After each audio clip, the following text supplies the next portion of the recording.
Imom Buxoriy nomidagi Toshkent Islom institutida oliygoh talabasi, iste'dodli yosh xattot Azizbek Hamdamovning Mushaf harflari jilosi deb nomlangan shaxsiy xattotlik ko'rgazmasi ish boshladi. Shuningdek, ko'rgazmada yana bir iste'dod egasi Xadicha Shokirovaning ham bu yo'nalishdagi asarlari namoyish qilinmoqda. Ko'rgazma ochilish marosimida so'zga chiqqanlar o'zbek xattotlik san'atining tarixi, rivojlanish bosqichlari haqida fikr bildirdilar. Sharq madaniyatining eng nafis va chuqur ildizli san'at turlaridan biri ekanligini ta'kidlab, xattotlik san'atini saqlab qolish va bu borada qilinayotgan ishlar haqida ham ma'lumotlar berishdi.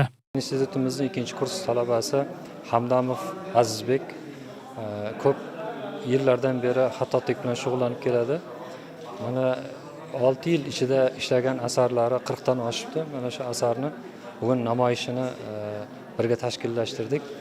Aslida bu asarlar juda diqqat bilan, did bilan, ijodkorona yondashgan asarlar bo'lib, katta namoyish etiladigan dargohlarga qo'yishga arziydigan asarlar. Aslida talabamiz faqat bu yerda namoyish bilan emas, juda ko'p masjidlarimiz, binolarimiz, hatto O'zbekistondagi Islom sivilizatsiya markazini binolardagi yozilgan ko'fi xatlarga ham o'zining hissasini qo'shgan, chunki O'zbekistondagi eng mashhur xattotlarimizdan Islom Muhammad akaning shogirdlari, ustozlari bilan birgalikda juda ko'p asarlar yaratgan. Ko'rgazma doirasida mualliflarning Qur'oni Karim oyatlari, hadislari va hikmatli iboralardan iborat 40 dan ortiq noyob asarlar to'plami namoyish qilinmoqda. Asarlarda xattotlikning nasx, nastaliq, suls, riqa va boshqa uslublari yuqori mahorat, zamonaviy badiiy yechimlar bilan uyg'unlashtirilgan. Muallifning aytishicha, xattotlik ilmini o'rganishda arab tilidagi ilmlardan tashqari geometriya va chizmachilik fanlarini ham puxta o'rganish talab qilinadi.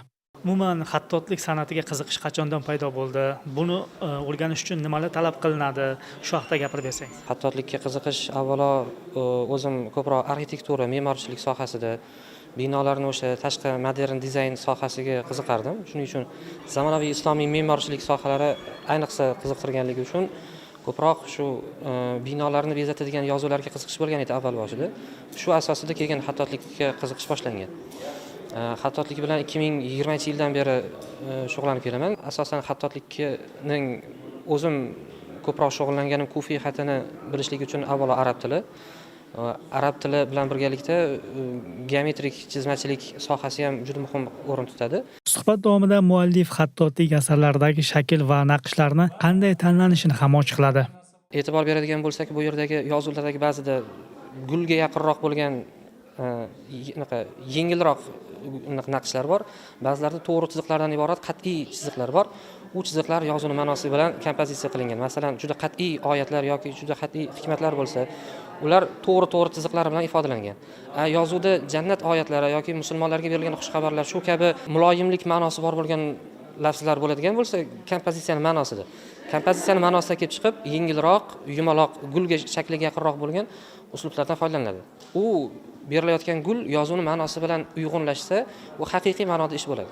Mazkur ko'rgazma islom madaniyati va ma'naviy merosimizning ajralmas qismi bo'lgan xattotlik san'atini keng jamoatchilikka taqdim etishga, ushbu san'at turining nozik qirralarini keng ommaga yetkazishga xizmat qiladi. Ma'lumot uchun ushbu ko'rgazma 27 aprelga qadar davom etadi.